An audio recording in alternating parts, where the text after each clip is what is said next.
What needs to happen for the peso to recover, John? Well, for the peso to recover, since, again, I have to emphasize this one, that what's going on with the peso right now, the depreciation, is not really a speculative attack. It is actually emanating from an external shock, which is not within our control. So the Middle East conflict, it has actually pushed these oil prices. So once the situation improves, then we should be able to see some improvements in oil prices and also in our exchange rate. So the weakness of the peso right now is due to certain factors, but do you see it returning back to its 55, 56 level?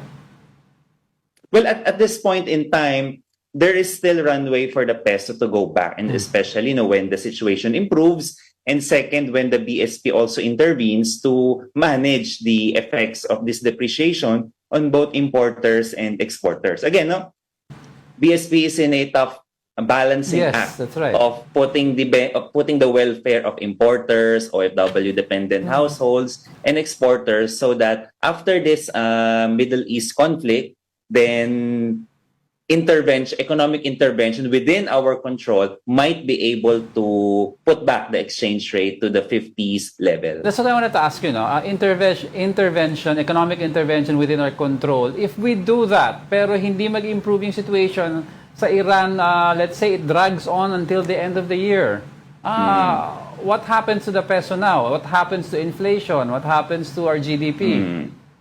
Well, I would like to echo the pronouncement of BSP that managing the exchange rate, they're not anymore very particular about a specific level, but they are now trying to manage excessive volatility. And if the conflict in the Middle East would extend, then we would have to continuously manage the exchange rate through our monetary policy intervention and be prepared with our contingency policies, our reserves, just to be able to manage this excessive volatility. Yeah, well, perhaps you can tell us also if the BSP or Bangko Sentral ng Pilipinas is doing enough on this. At this point. At this point. Well, at this point, the policy lever that the BSP is doing may be enough, but then as what has been mentioned earlier, it has to be a full support also by policies coming from the fiscal sector, not necessarily to manage the exchange rate, but also to manage our inflation, which is a consequence of this currency depreciation. Pero Bangko Sentral could have not prevented this. They can only manage. They can only manage. Right. So anong magiging impact nito sa, well, of course, we're taking a look at other issues na pwedeng tumaas, like interest rates. Do we see interest rates going up based sa forecast nyo?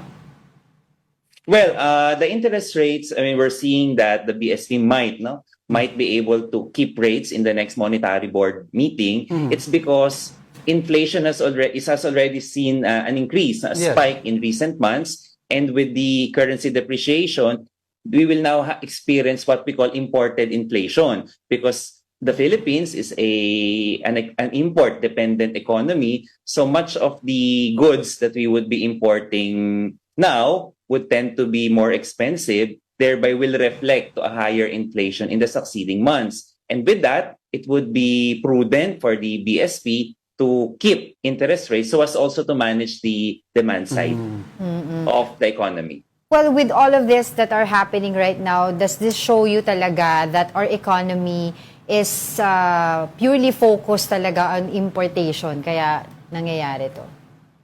Well, bulk of the trade sector is through the importables. Yes. So while the currency depreciation may benefit our exporting sector, it is not as much as how we import. So the net effect would still have to be through imports, and we will experience this imported inflation because of the depreciation.